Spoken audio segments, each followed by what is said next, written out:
Em primeiro lugar, avisar que as palestras do Nefrominas já estão lá no nosso site, nefrominas.com.br. Você já acessa lá, todos os vídeos do Nefrominas foram gravados, já estão lá à disposição, o evento integral. A segunda coisa é dizer que hoje nós tivemos uma reunião muito boa com a Secretaria Estadual de Saúde, por isso que eu estou de terno, gravata, essas coisas assim, com respeito à padronização de tratamento de osteodistrofia, né, para a gente não ficar só no calcitriol, para a gente ter já aí o exemplar, MIPAR, né?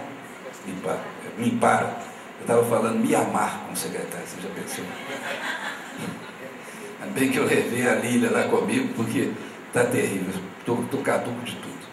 Mas hoje, além de ser um dia muito bom para nós aqui, com a presença do Francisco Lelo, que a gente gosta tanto, e do pessoal do Hospital das Clínicas, é um dia muito importante, essa data de 26 de julho, porque é uma data assim que a sociedade mineira trata com muito carinho, porque é aniversário do meu amigo Renato, que está aqui na frente, presidente da MICEM. Todo mundo parabéns, né? Parabéns pra você nessa data querida, muitas felicidades, muitos anos de vida. Gostou da canja, Renato? Viu o que é voz? E por isso que nós melhoramos ali o welcome hoje, você viu? Né? Estava carata. Então nós conseguimos hoje um avanço muito grande lá. A secretaria topou, mesmo que o Ministério não padronize, ela propôs discutir a padronização e assim com um sinal, um viés muito positivo de aceitar a padronização desses medicamentos em Minas Gerais. E da gente retomar aquele comitê que a gente teve, que era provisório, agora ser permanente. Então eu acho que isso vai ser um momento ótimo, vai dar muito sentido para tudo isso que a gente fez até agora. E agora então, quem vai apresentar você, Fernando? Quem? Mayra. Então agora nós vamos chamar a doutora Mayra para apresentar o caso clínico, que depois vai ser debatido pelo Francisco Lelo. Quem vai fazer a conclusão, doutora Mayra mesmo? A Mayra vai fazer a conclusão. Então, boa noite a todos. Meu nome é Mayra, eu sou R2 de Nefrologia do Hospital das Clínicas e coube a mim apresentar o caso do Pensar Mineiro de hoje. Começando a descrição, então, paciente FCMP, sexo feminino, 18 anos, solteira, faeodema, natural de Belo Horizonte e residente em Betim. Foi admitida no Hospital das Clínicas em agosto de 2011 com uma queixa de dor abdominal. Na verdade, ela foi admitida com um quadro de prostração, epigastralgia e uma dor subcostal à esquerda de início pós-alimentar e de início a 2 dias, associados a náusea e hiporexia. O paciente negava febre, vômitos ou alterações do hábito intestinal. Na ocasião da admissão, ela encontrava-se em tratamento de uma infecção urinária há 7 dias com o sulfametoxazol mais trimethoprim e ela tinha um relato de uma hematura macroscópica de início nos últimos 2 meses e intermitente. Era uma paciente que fazia uso contínuo de azitromicina 3 vezes por semana, pulmozine e um seretide inalatório. Com relação aos antecedentes patológicos, era uma paciente previamente portadora de fibrose cística, diagnosticada aos 4 anos de idade, e era, por conta da doença de base, tinha infecções pulmonares de repetição. Tinha via aérea inferior colonizada por Staphylococcus aureus e Pseudomonas. E era uma paciente que vinha com quadros recorrentes de infecção do trato urinário e uma hematura macroscópica nos últimos 2 meses. Não tinha nada digno de nota nos antecedentes familiares. E com relação aos hábitos de vida, era uma paciente que vivia em boas condições de higiene, era estudante e negava etilismo, tabagismo, toxicomania e tinha uma alimentação hipercalórica. O exame físico de admissão, o paciente apresentava-se hipocorada, desidratada, anictérica, visivelmente desnutrida, afebril, sem edemas, 45 quilos. Na verdade, a altura dela não está descrita, mas era 1,50 m. Com relação aos diversos aparelhos, frequência cardíaca de 100 batimentos por minuto, uma PA de 90 por 60, murmúrio vesicular rude, ausculta e um abdômen normotenso, com ruídos diminuídos, pouco distendido e doloroso, a palpação do baixo ventre e também do epigástrio, mas sem massas.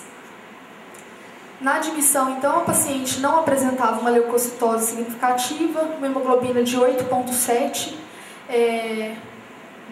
microcítica e uma anemia, então, microcítica hipocrômica, um PCR pouco aumentado, 17,3, LDH de 549, as transaminases normais. Chamava atenção a amilase e lipase, todas bem acima do limite de referência.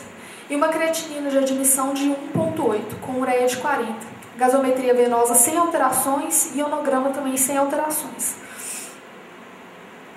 Sedimento urinário de admissão, paciente com proteinúria 3 cruzes e hemoglobina 3 cruzes. 30 hemácias por campo, 10 leucócitos por campo, 15 epitélios por campo, com presença de acantócitos e codócitos. E uma relação proteína-creatinina à admissão de 2,49 e uma urocultura positiva para Escherichia coli. Foi solicitada a admissão também um ultrassom de abdômen, que não revelou nada significativo, exceto pelo aspecto dos rins, que apresentavam um aumento de ecogenicidade cortical e uma perda da diferenciação córtico-medular.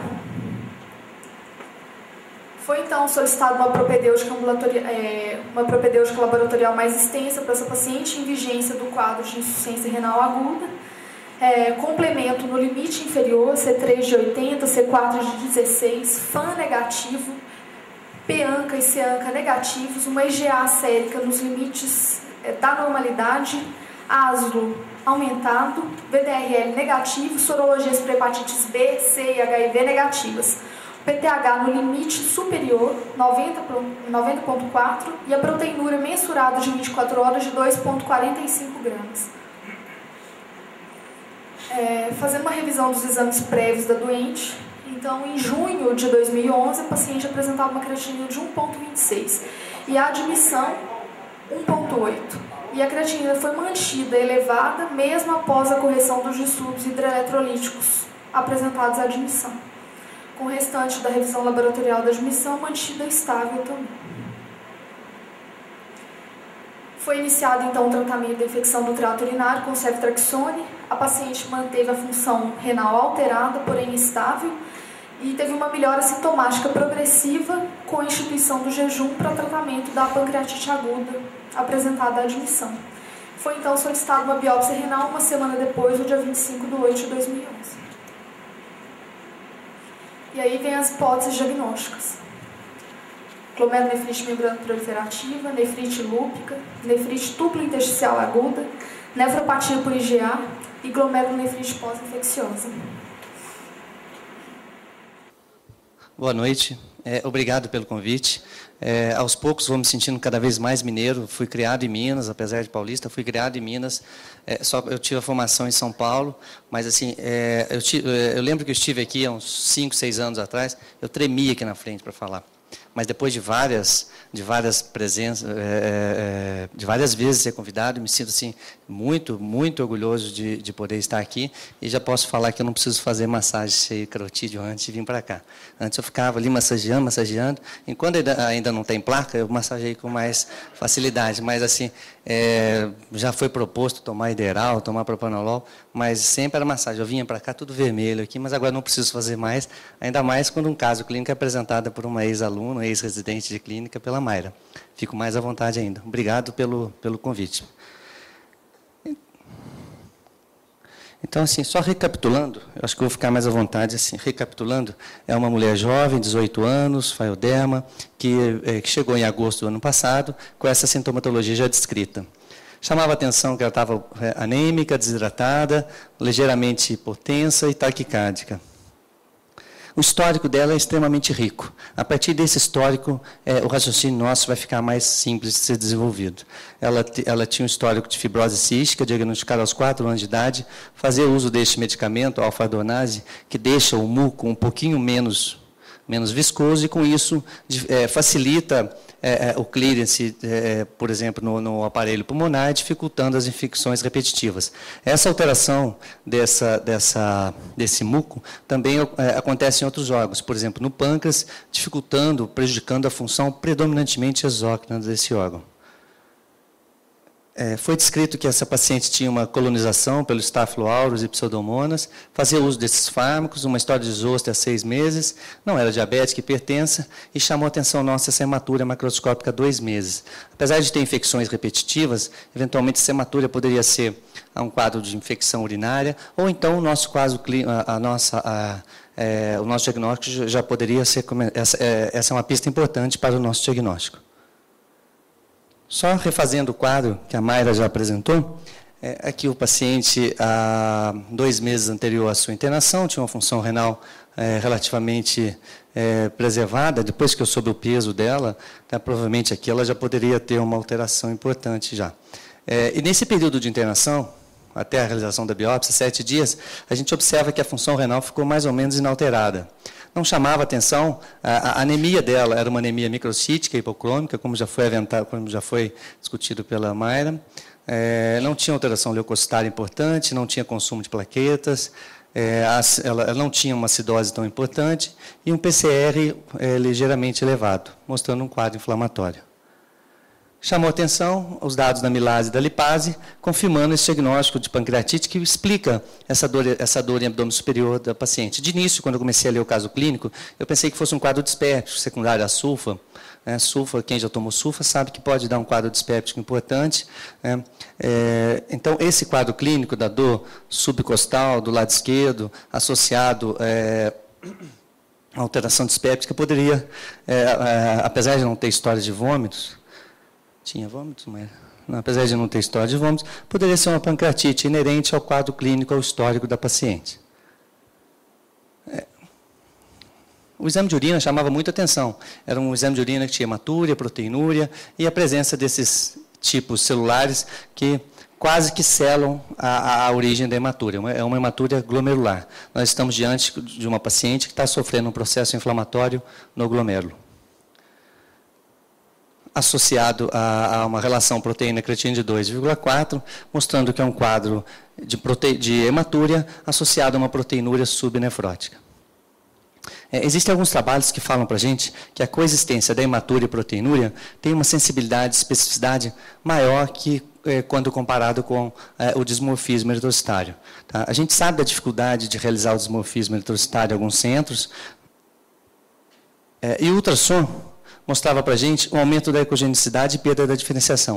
Ou seja, nós estamos com um quadro de uma paciente com uma história de uns 2 meses de evolução, já com perda da diferenciação córtico-medular. Então, estamos diante de um quadro com uma evolução clinicamente classificada como subaguda. Não é um caso crônico, não é um caso agudo de dias, semanas, é um caso subagudo.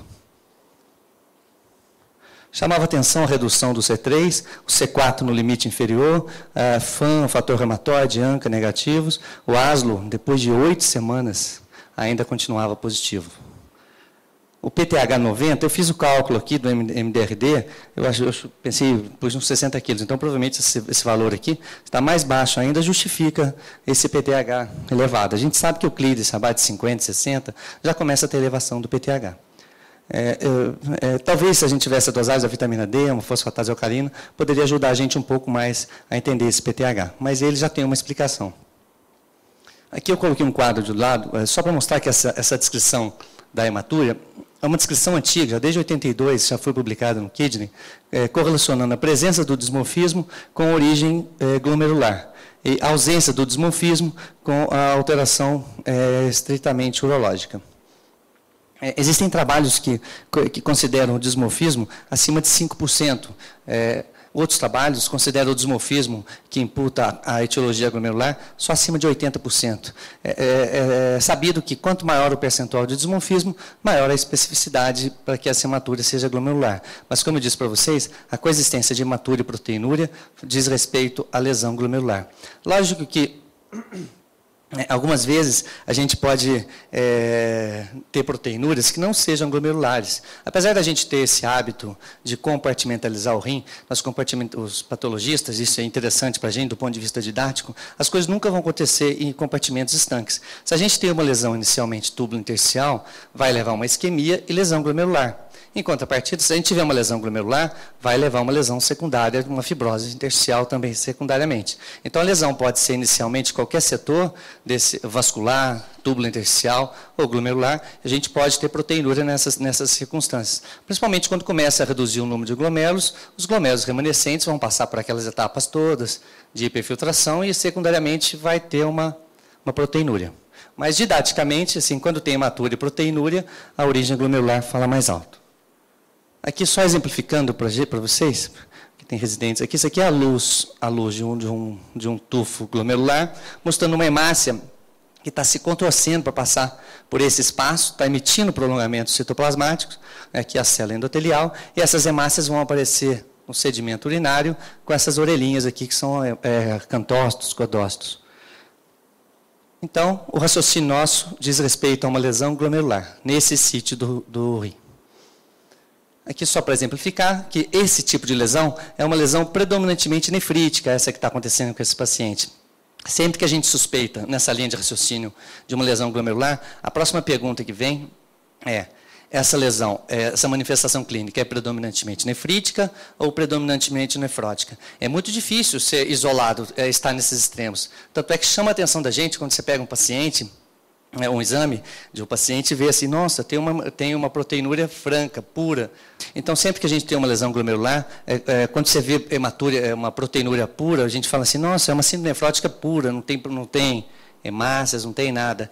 E no outro extremo também, nossa, é uma síndrome nefrítica pura. Mas o mais comum é a associação dessas duas apresentações clínicas. Quais são vamos tentar agrupar, então. Nós temos o modelo aqui, aparentemente nefrítico, um consumo de C3 e o ASLO elevado. São pistas importantes. E essa evolução que eu disse para vocês, uma lesão subaguda, iniciada há 2 meses com hematúria e alteração da ecogenicidade com uma certa estabilidade. A creatinina era 1,8, 7 dias depois, 1,87 em 7 dias. Se tivesse um comportamento de rapidamente progressiva, seguramente isso aqui estaria evoluindo mais rapidamente. Então, pensaríamos assim, olha, se a gente juntar fibrose cística e glomerulopatia, será que é um quadro pós-infeccioso, um paciente com hematúria após uma infecção respiratória? Nós sabemos que as glomerulonefrites pós-infecciosas não acontecem apenas com após quadros de lesão pelo streptococo, também acontece pelo estáfilo. Será que a gente está diante de uma IgA concomitante, às vezes 1 a 3 dias após um quadro infeccioso, seguido por uma NTA? Nós sabemos que se um paciente tiver IgA e vários episódios repetitivos de necrose tubular aguda, esse sangramento que cai dentro do túbulo promove uma reação inflamatória, liberação de radicais livres, e o número de hematúrias macroscópicas que sucedem um paciente portador de IgA, isso pode levar a uma lesão crônica, evolutiva. Tá? Então, se o paciente desenvolver uma NTA após uma IgA, essa NTA pode ter prolongado um pouquinho mais. Aqui, só para mostrar, então, eu tirei isso aqui do UpToDate, um modelo nefrítico numa paciente com uma glomerulopatia de moderada a severa. Ela encaixaria aqui, olha, 15 a 40 anos. Então, nós temos as hipóteses, após-infecciosa, lúpus. Lúpus, assim, muito difícil, ela não preenche critérios de lúpus, e além de tudo, ainda tem um FAN negativo. Lúpus com FAN negativo, extremamente raro, e ela não tem. Isso não foi chamado a atenção da gente na descrição do caso clínico. Tá? Rapidamente progressiva também não parece, fibrilar, membrana proliferativa, então nós encaixamos aqui, o paciente com modelo nefrítico, com uma evolução moderada a severa. Não é leve, porque já tem uma alteração funcional importante. Volto a falar aqui, pensaríamos numa pós-infecciosa, mas um ponto que chama atenção é o consumo do complemento. Nós sabemos que o complemento ele pode ser ativado através de algumas vias. a via alternativa, por isso que a gente dosa o C3, a via clássica, nós dosamos O C4, e a via da lecitina. O objetivo do complemento é auxiliar o processo inflamatório, auxiliar o processo de opsonização e formar o MAC, o complexo de ataque à membrana. Mas esse consumo de complemento, né, principalmente da via alternativa, ainda não normalizou. Já estamos com 8 semanas depois do episódio de uma hematúria, né, e o paciente não normalizou o complemento. Então, existe uma lesão que está sendo perpetuada. Sempre que a gente fala hipocomplementenemia, ele é um divisor de águas para a gente nas lesões glomerulares. Nós temos aquelas glomerulopatias que evoluem com hipo e com normocomplementenemia. Ele é importante para a gente para discernir esses dois lados, né? E as mais chamam a atenção são as pós-infecciosas, o lúpus e a membrana proliferativa. Vamos tentar encaixar numa dessas duas, a pós-infecciosa ou a membrana proliferativa.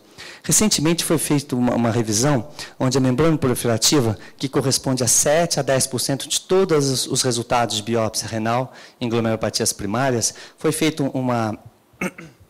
essa entidade, a membrana proliferativa, é um conjunto diverso de doenças, de patologias, que existem um achado, uma tradução histopatológica comum. Então, elas são subdivididas. Quando o depósito imunocomplexo fica de dentro para fora, subendotelial, tipo 1, subepitelial, tipo 3, ou na intimidade da membrana basal, tipo 2, doença do depósito denso. Então, existe uma gama, uma variedade muito grande de patologias que têm essa tradução histopatológica e são incluídas em glomerulonefrite, membrana proliferativa, tipo 1, 2 ou 3.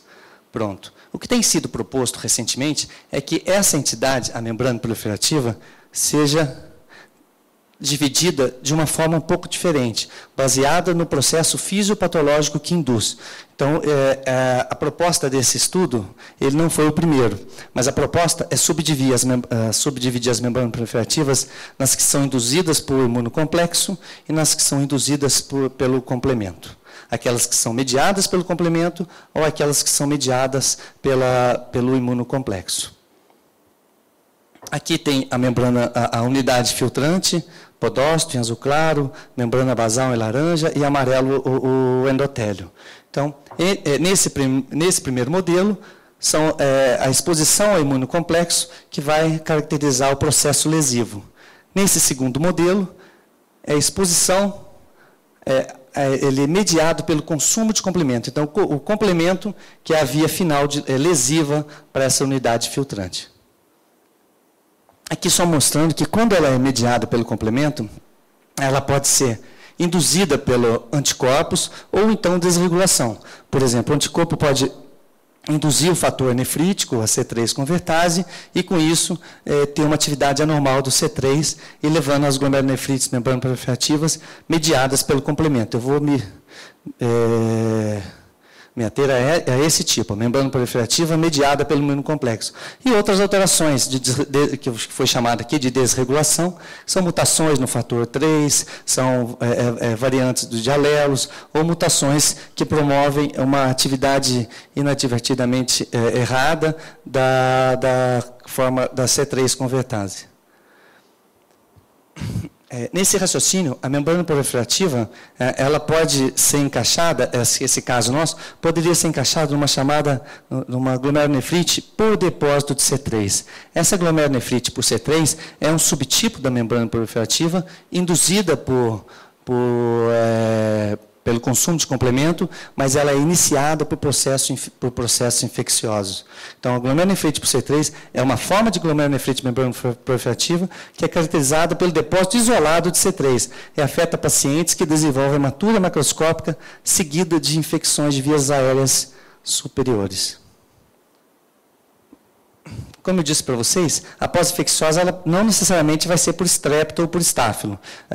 Agora eu mudei um pouco o assunto. Vamos esquecer um pouquinho a membrana proliferativa, vamos falar daquela glomerulonefrite induzida pela exposição a agentes infecciosos. Tá? Ela já é uma forma bem descrita, né? O seu processo o seu processo patogênico já é bastante descrito já, principalmente tem um autor venezuelano, Rodrigues Itubi, que escreve bastante artigos a respeito da pós-infecciosa, tá? Inclusive a referência nesse artigo do modelo de lesão, levando à formação dos ramps, que são esses depósitos subendoteliais.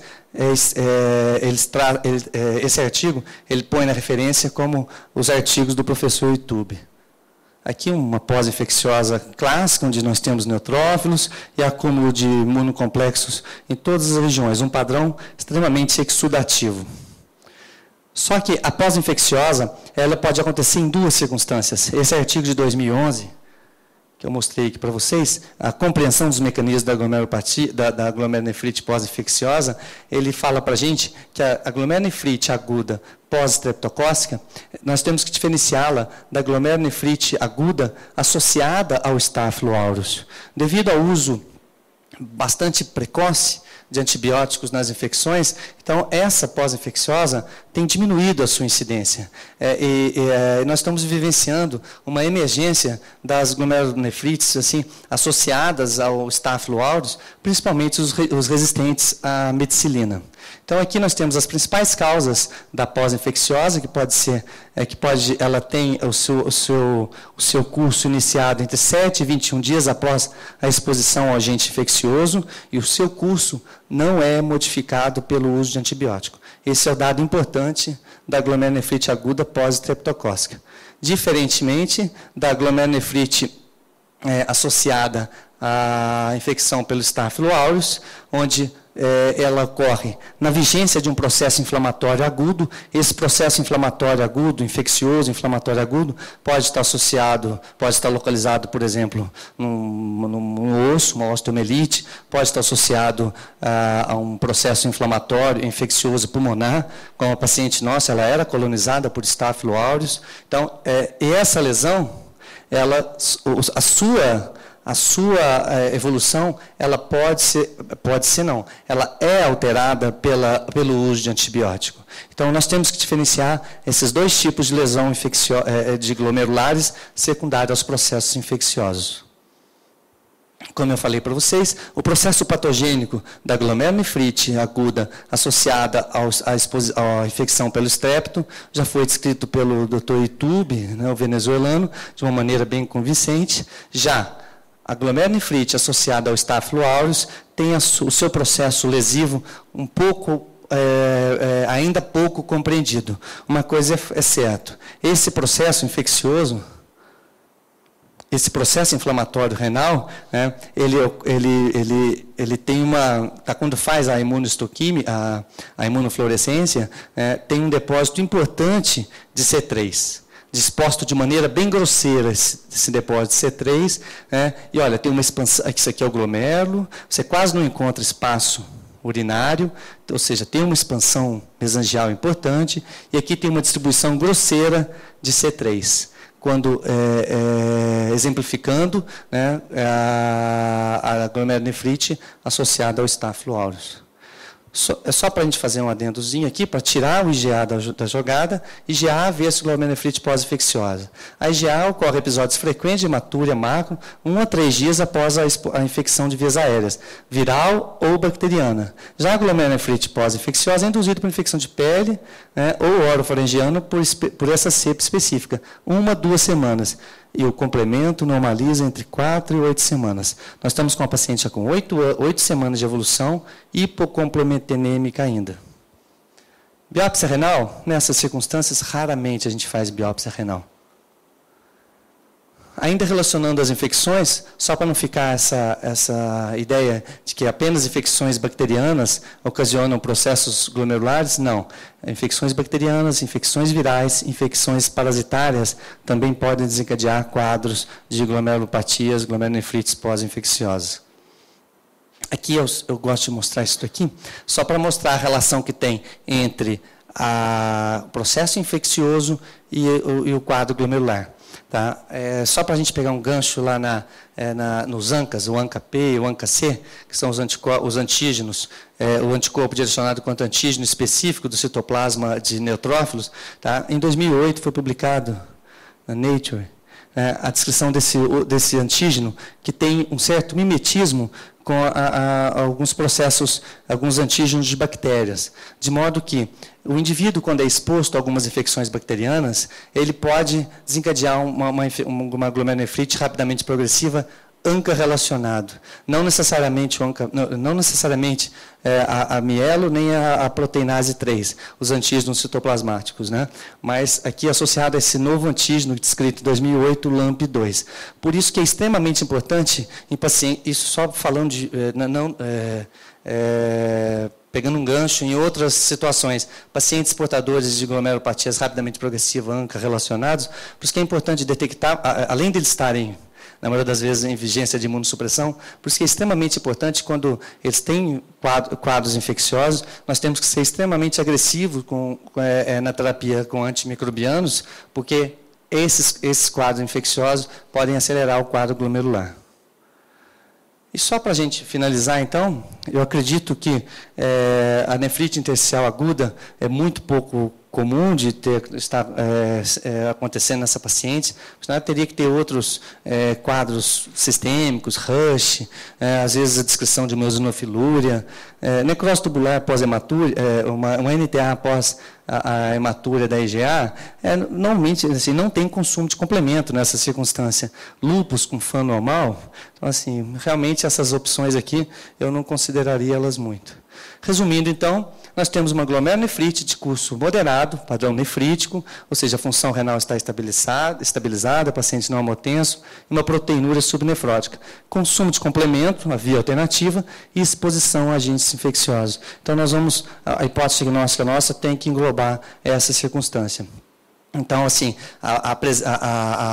isso é realmente só a biópsia renal que vai ajudar a gente nessa situação. Será que é uma membrana proliferativa, principalmente essa glomerulonefrite C3, associada a processos infecciosos, ou nós estamos diante de uma glomerulonefrite pós-infecciosa associada a uma infecção ativa? No caso, a paciente é colonizada pelo Staphylococcus aureus.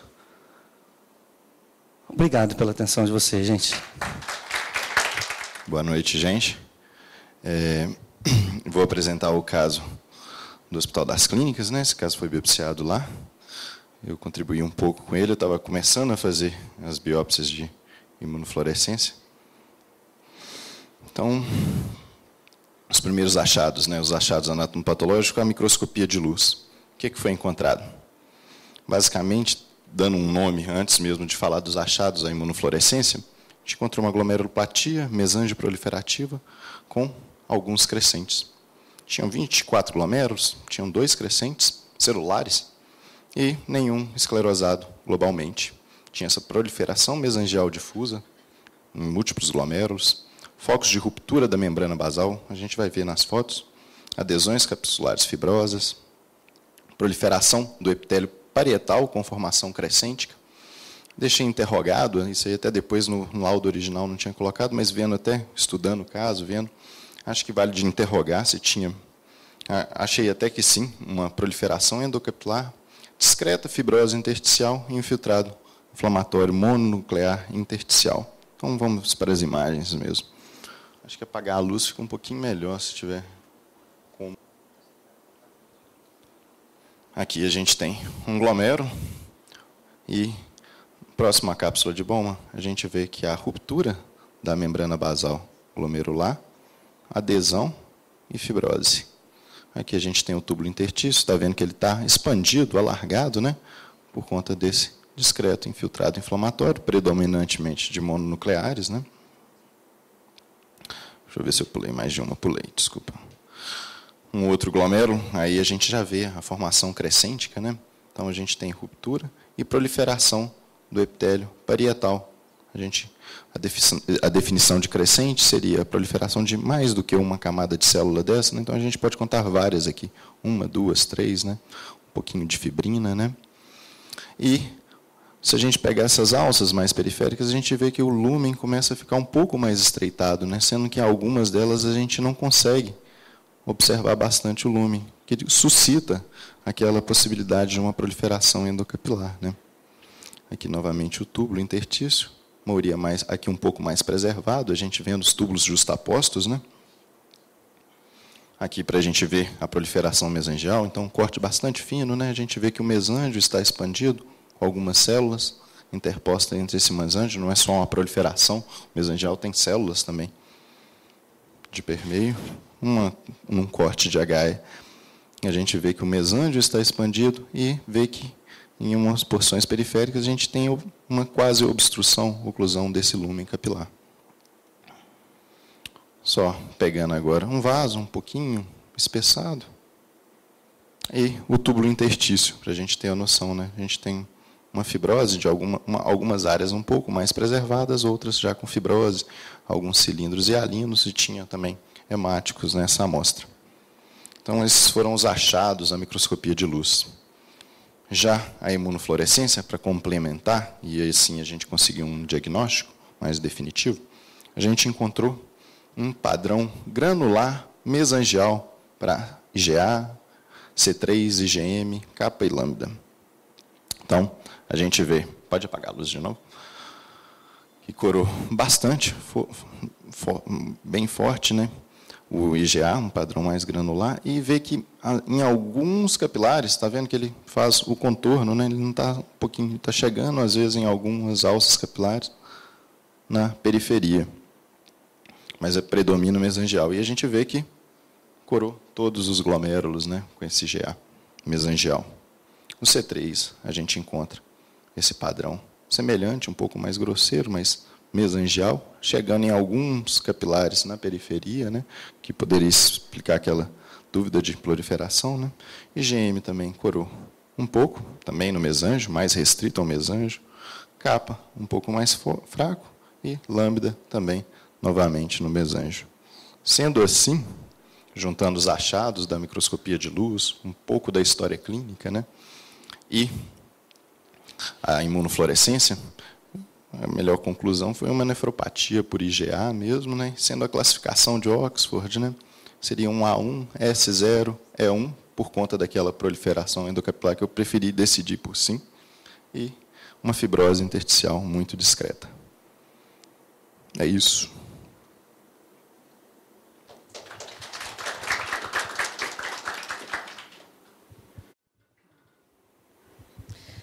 Então, encerrando, completando a evolução clínica da doente,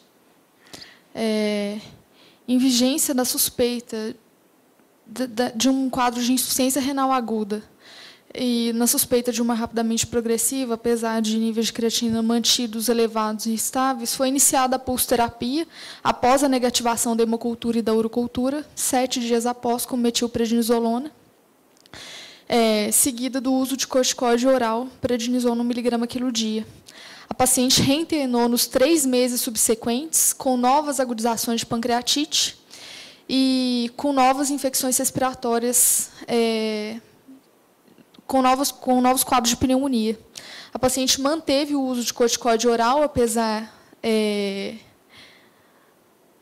dos quadros infecciosos, e após após a instituição da corticoterapia, ela apresentou uma melhora significativa da função renal, mantendo uma creatinina em torno de 0,8, bem como a remissão da proteinúria. E ela ainda persiste com hematura macroscópica intermitente.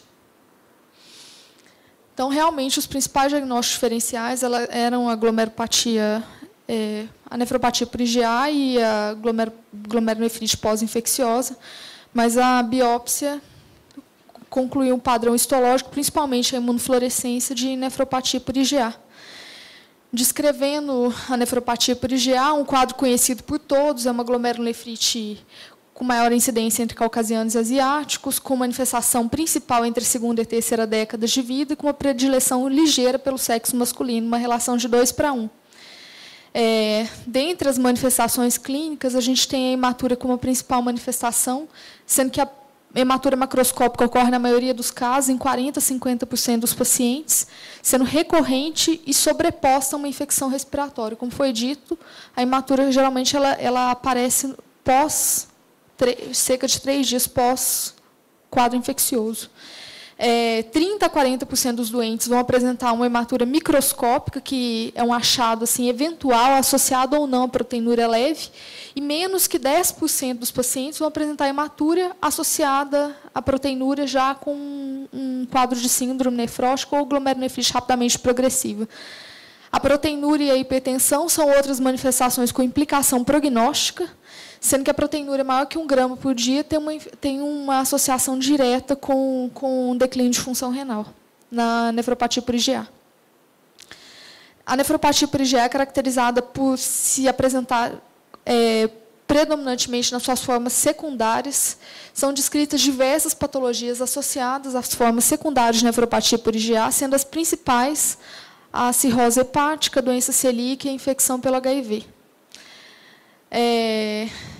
Com relação ao quadro clínico dessa doente, e tentando fazer uma relação com a patogênese, a gênese da nefropatia por IgA ela está numa glicosilação anormal da IgA polimérica, da IgA1 circulante adjunta a IgG.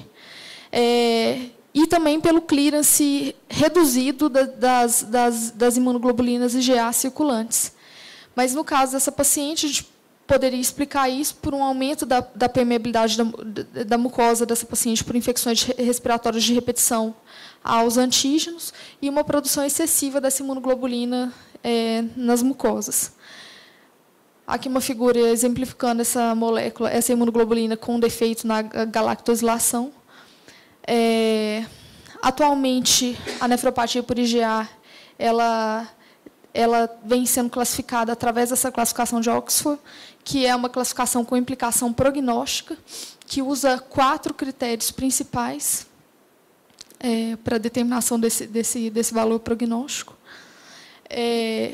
Mas o principal objetivo dessa conclusão é tentar fazer uma associação, então, da fibrose cística com o acometimento renal secundário.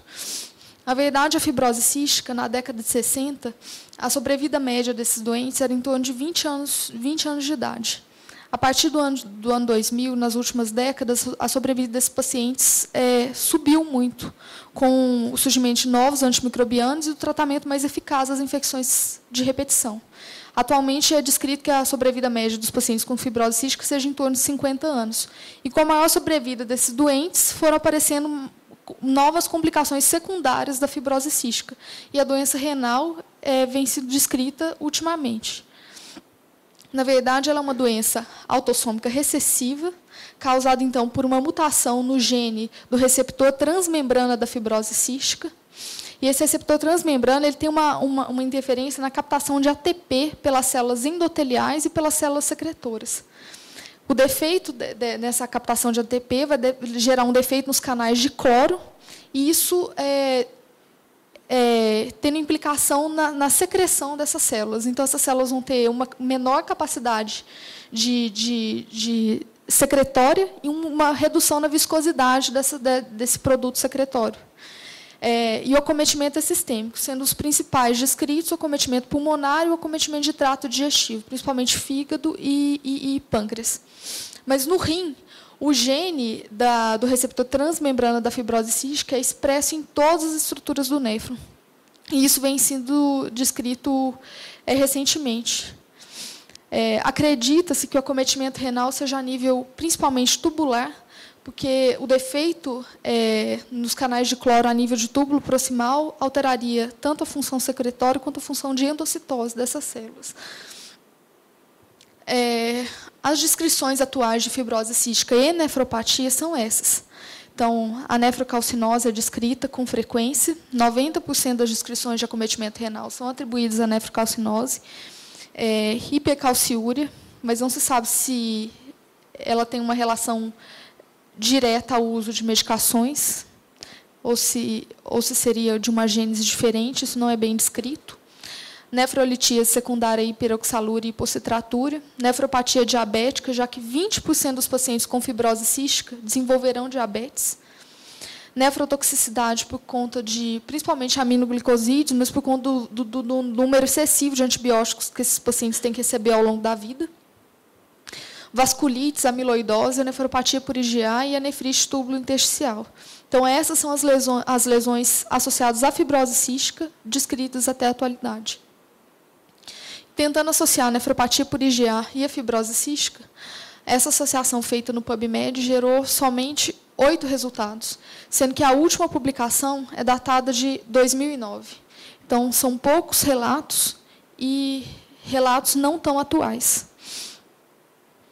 Dentre os principais relatos, eu tenho esse estudo de 2009, esse estudo francês, que, na verdade, vem tentar explicar a patogênese da fibrose cística, da nefropatia por IgA associada à fibrose cística.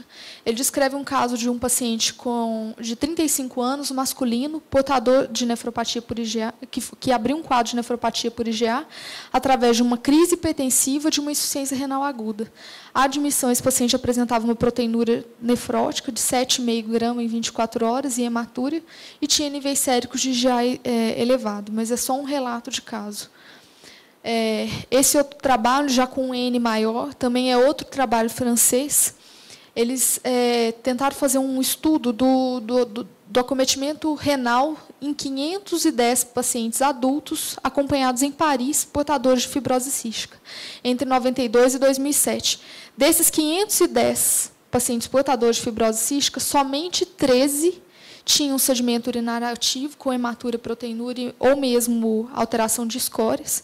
E esses 13 doentes, que são 2,5% do total, foram biopsiados.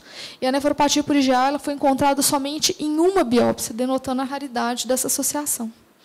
Outras glomerulopatias encontradas nas biópsias, dentre essas 13 biópsias, encontram-se a amiloidose, a nefropatia diabética, a glomerulonefrite pós-infecciosa, lesões mínimas, nefropatia membranosa e nefropatia crônica em um caso.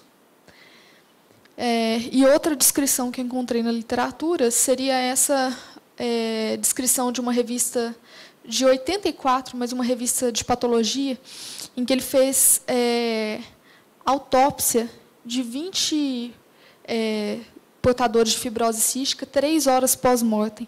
E nos achados à histologia, ele encontrou a nefropatia por IgA em somente 3 casos, mas geralmente a positividade de IgA associada à positividade à presença de C1q, com níveis séricos de IgA normais. Então, assim, concluindo, é uma associação rara, pouco descrita. A gente espera que, com o aumento da sobrevida desses doentes com fibrose cística, maiores manifestações e um maior número de manifestações renais venham sendo descritos ao longo dos anos. Mas é isso. Obrigada.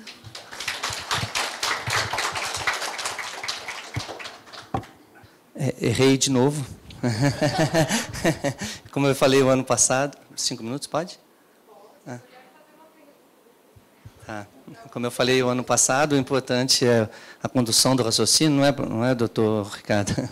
Isso, mas, assim, eu só quero colocar uma pulguinha atrás da orelha. Nós tivemos um quadro e uma biópsia 2 meses depois. Tá? O paciente, eventualmente, poderia ser portador de nefropatia da IgA, e essa biópsia é extremamente importante para a gente, porque, assim, se essa paciente tivesse com...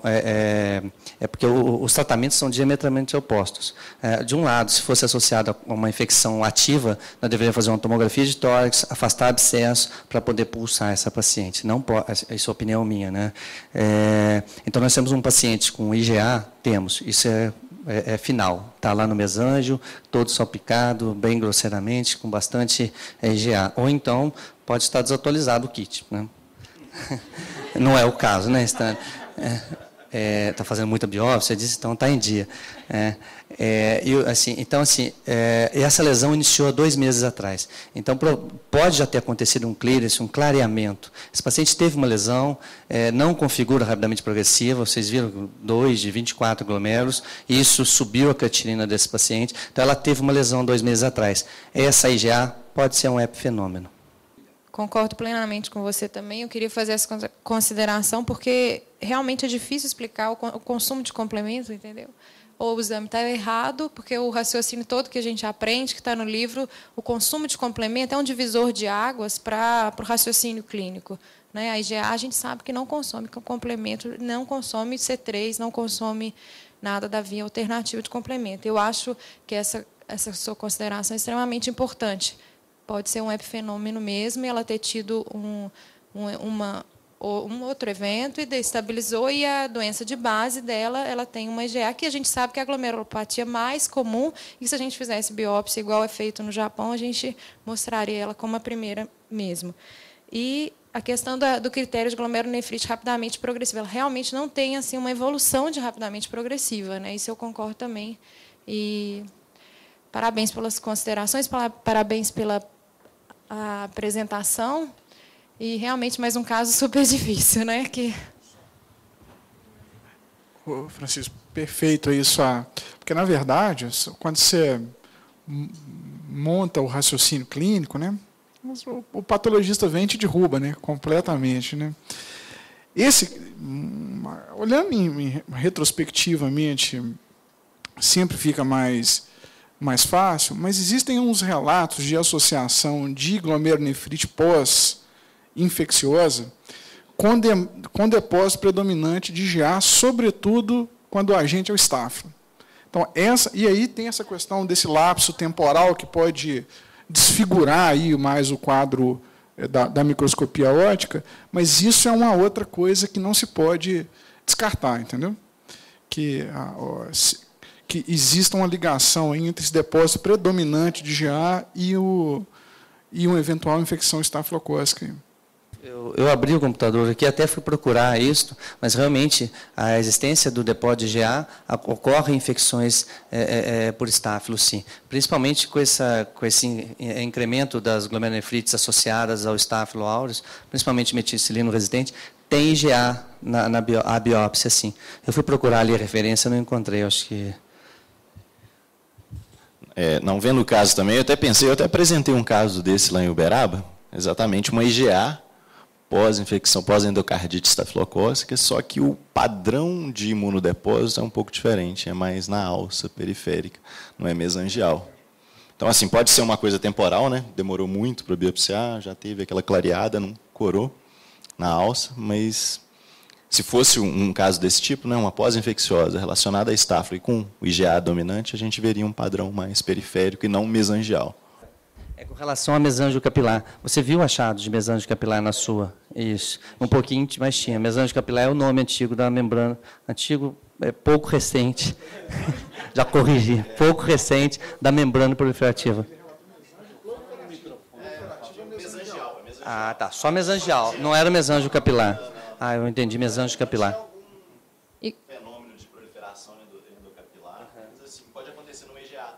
E assim, o que chama a atenção é que tem crescente, né? Então, pode acontecer também no IgA, né? Mas... Justamente. E a resposta foi muito boa para ser uma crescente, que é por IgA, que a gente sabe que o prognóstico é muito ruim. Exato. Né? Então, justamente, que não fechou como crescêntica também. Uhum. É só que tinha crescente. Então, mas a gente não sabe se o que né?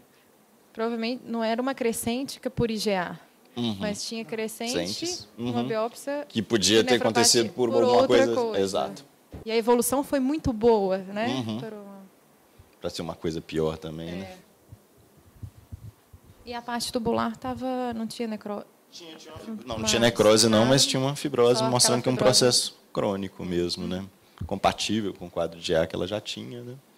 Agora, que se exacerbou por alguma coisa, a gente vai ficar pensando mesmo. Mas o consumo de complemento é uma coisa que... Com certeza. Fica entalado, porque IgA não consome complemento, não é a patologia, não é fisiopatologia da doença, né? O negócio é o seguinte, eu já cheguei a uma conclusão, a partir de agora, mulher não apresenta mais casos no Pensar Mineiro. Porque as mulheres são mestres em derrubar os... Fernando Lucas levou um tombo aqui o ano passado, que não foi brincadeira. Mas, Francisco, parabéns. Eu acho brilhante a gente vir nessas reuniões, exatamente para ver, primeiro, a dificuldade que é a nefrologia, né? Uma ciência terrível. Eu tenho pavor desse negócio de glomerulonefrite, e eu venho aqui nessas reuniões exatamente porque eu sempre tive, a minha visão não era tão ruim quanto é hoje, eu lia, mas antigamente não tinha esses PowerPoint, esses troços, eu sou de lá bem pré-histórico. Então tinha um tal de projetor de slide, que a gente punha a lâmina no projetor, ia para uma sala escura e ficava aquele que me dava uma dor na vista. Então, glomerulonefrite para mim é sofrimento, é uma coisa terrível. Eu não consigo entrar. Tem 4 anos que eu estou acompanhando aqui o Pensar Mineiro e continuo com o mesmo analfabetismo a respeito desse assunto. Mas eu queria parabenizar o Francisco Lelo exatamente por isso. Esse, o grande tchan dessa reunião aqui são as revisões que essas pessoas, que tanto o debatedor como o apresentador fazem para a gente desses assuntos. Né? O diagnóstico é o charme, tá? Mas o fundamento são as revisões. Quer dizer, a revisão que o Francisco fez para a gente de GNDA, ali de glomerulonefrite pós-infecciosa, estafilococcus ou streptocóccicas, e as discussões que nós tivemos aqui sobre GA, né, que aqui no final, são essas coisas realmente que contam, que são importantes nessas reuniões. Né? E eu acho que agora nós temos outra agora, né? Quando, Lilian? A próxima, na última quinta de agosto, tem, né? Tem? Então tá bom. Então, vocês já vão receber aí o e-mail, né? No e-mail, hein? 30 de agosto. Então, quando entrar setembro, nós estaríamos aqui de volta, né? Mas, Fernando, o Nietzsche falava o seguinte: durante muito tempo trouxeram as mulheres dentro de si ou um tirano ou um escravo, por isso elas não são feitas para amizade, viu? Toma cuidado, porque elas são tiranas mesmo. Elas arrumam uns casos que a gente não consegue. Então, gente, é isso aí. Eu queria agradecer a presença de todo mundo. Perde quem não vem, né? Eu estava aqui cansado antes de iniciar essa reunião, que eu estou viajando desde as 6h30 da manhã, já tive 2 reuniões hoje, ou 3, mas a gente, depois que termina a aula dessa, a gente fica mais leve, parece que o dia está começando agora. Né? Parabéns, Francisco, parabéns, Mário, parabéns, Fernando, parabéns a todos nós, viu, gente? Um abraço, até dia 30.